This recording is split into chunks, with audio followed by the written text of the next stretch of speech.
Oman के समंदर से एक ऐसी खबर सामने आई है जिसने भारत सरकार की टेंशन को और बढ़ा दिया है।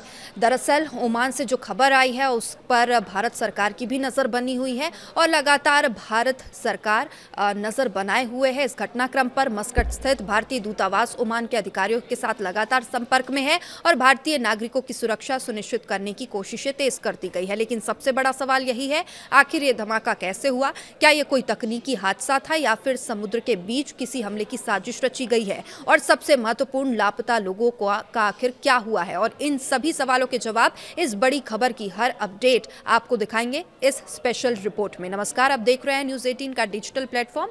मैं हूं आपके साथ सृष्टि शेखर। तो ओमान के समंदर से एक ऐसी खबर सामने आई जिसने भारत सरकार की टेंशन को बढ़ाया।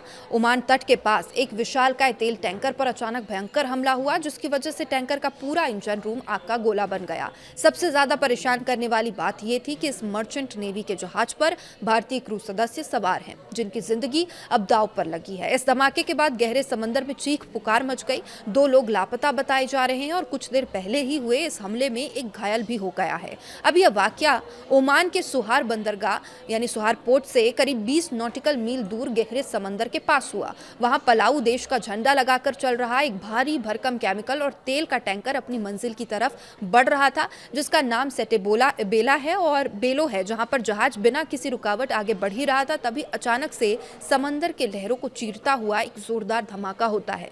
यह धमाका इतना खतरनाक और भीषण था कि जहाज का इंजन रूम सीधे आग के गोले में तब्दील हो गया।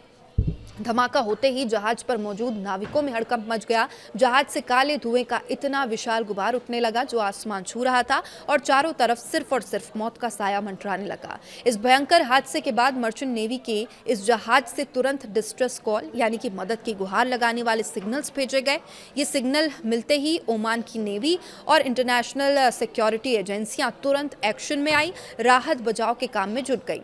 समंदर के बीचों बीच लगी इस भीषण आग ने पूरी दुनिया के व्यापारिक रूट को हिलाकर रख दिया है और सब जानना चाहते हैं इस धमाके के पीछे की वजह क्या है। इस संकट में फंसे जहाज पर भारतीय क्रू सदस्य भी सवार हैं। जैसे ही ये खबर भारत पहुंची तो दिल्ली के सुरक्षा गलियारों में भी खलबली मच गई। भारत सरकार का इस पूरे मामले को लेकर बेहद गंभीर रुख नजर आया और उन्होंने कहा कि हमारे जवानों को बचाने के लिए हर संभव कोशिश की जा रही है। तो मस्कट में मौजूद भारतीय दूतावास ओमान के आला अधिकारियों के साथ लगातार संपर्क में है और पल पल की जानकारी, पल पल की अपडेट ले रहे हैं कि स्थिति और हालात वहां पर कैसे बने हुए हैं। अब हमले के बाद जो शुरुआती जानकारी सामने आई उसके मुताबिक धमाके और भीषण आग की वजह से जहाज पर भयंकर अफरा तफरी मच गई थी और इसी भगदड़ के बीच 2 लोग अचानक समंदर में गायब हो गए। अभी तक उनका कुछ पता नहीं चल पाया है। ओमान की नौसेना और कोस्ट गार्ड के हेलीकॉप्टर उन लापता लोगों को ढूंढने के लिए एक बहुत बड़ा और खौफनाक सर्च ऑपरेशन भी चला रहे हैं। समंदर में तेज हवाओं और लहरों की वजह से इस ऑपरेशन में काफी मुश्किलें भी आ रही है।